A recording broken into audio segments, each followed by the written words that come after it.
আসসালামু আলাইকুম ওয়া রাহমাতুল্লাহি ওয়া বারাকাতুহু। এখন আমি কাশ্মীর শ্রীনগর হজরত মখদুম শাহ রহমতুল্লাহ আলাইহির পাক রওজা মুবারক জিয়ারতে এসেছি। আবার আমি কাশ্মীর আল্লাহ পাকের রহমত পীরের দোয়া। এবার এসছি গাইড হিসাবে, আমাকে গাইড হিসাবে আনা হয়েছে। এই যে সিঁড়ি দেখছেন, এই সিঁড়িটা ধরে না হলো 1 কিলোমিটারের মতন উঠতে হবে। ওই যে দূরে একটা গম্বুজ দেখা যাচ্ছে, ওখানে এই সিঁড়ি ধরে উঠতে হবে। এবং আপনি রোপেও উঠতে পারেন, স্পেশাল করে এখানে রোপ তৈরি করা আছে। চ্যানেলটিকে সাবস্ক্রাইব করবেন পরের ভিডিও দেখার জন্য, লাইভ কমেন্ট করবেন ভুল ত্রুটি থাকার জন্য। এনার নাম হজরত হামজা মখদুম শাহ রহমতুল্লাহ আলাইহ। এনার আসল নাম হামজা। এনাকে কেউ কেউ সুলতানুল আরিফিনও বলেন। আমরা মাজার পাকে ঢুকে গেছি। এ হলো মাজার পাকের চত্বরটা, এইটা বিরাট বড় জায়গা। আর এইটা হলো ছেলেদের মসজিদ। এই মসজিদ ছেলেরা নামাজ পড়ে। এই ডান সাইডে মহিলারা বসে ইবাদত করেন। এনার জন্ম কাশ্মীর তুজার শরীফ বারামুল্লাতে 900 হিজরিতে ইনি জন্মগ্রহণ করেন। ইনি পর্দা নেন 984 হিজরিতে। এই হলো মেন গেট মাজার পাকে ঢোকার। এই জাল দিয়ে ঘেরা, এখানেও বহু অলির মাজার আছেন। ইনি হলেন মাদার জাত অলি।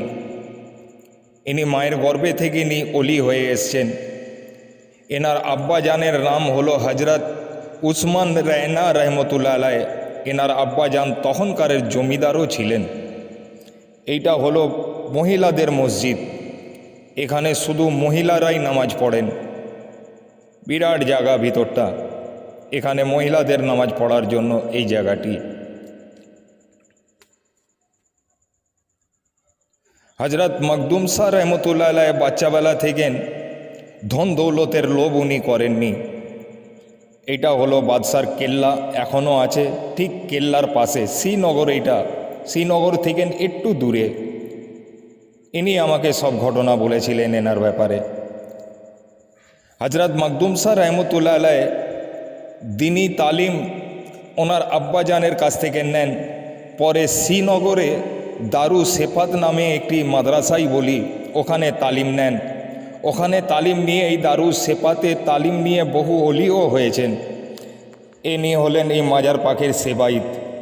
ইনি সব ঘটনা বলেছেন আমাকে।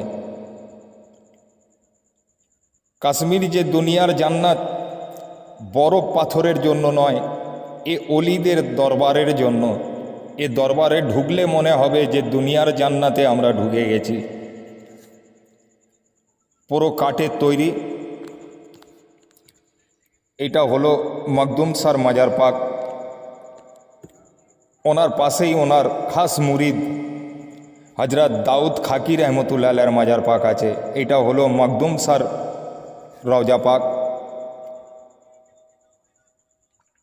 এসব ঝাড়গুলো সব বিদেশ থেকে আনা।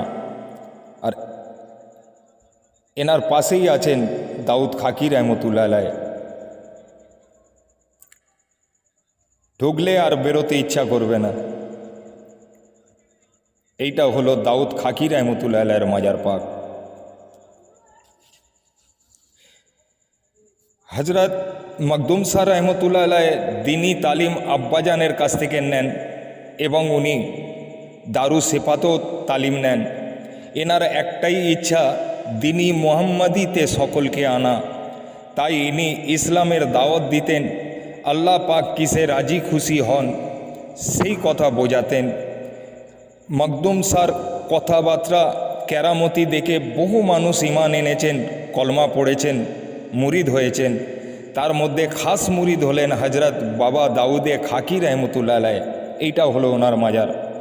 দুজন একই জায়গায় আছে, যেমন নিজামুদ্দিন শাহ আর খুসরু রহমতুল্লাহ আলাইহ, ঠিক সেরকমই দুজন দুজনকে খুব ভালোবাসতেন।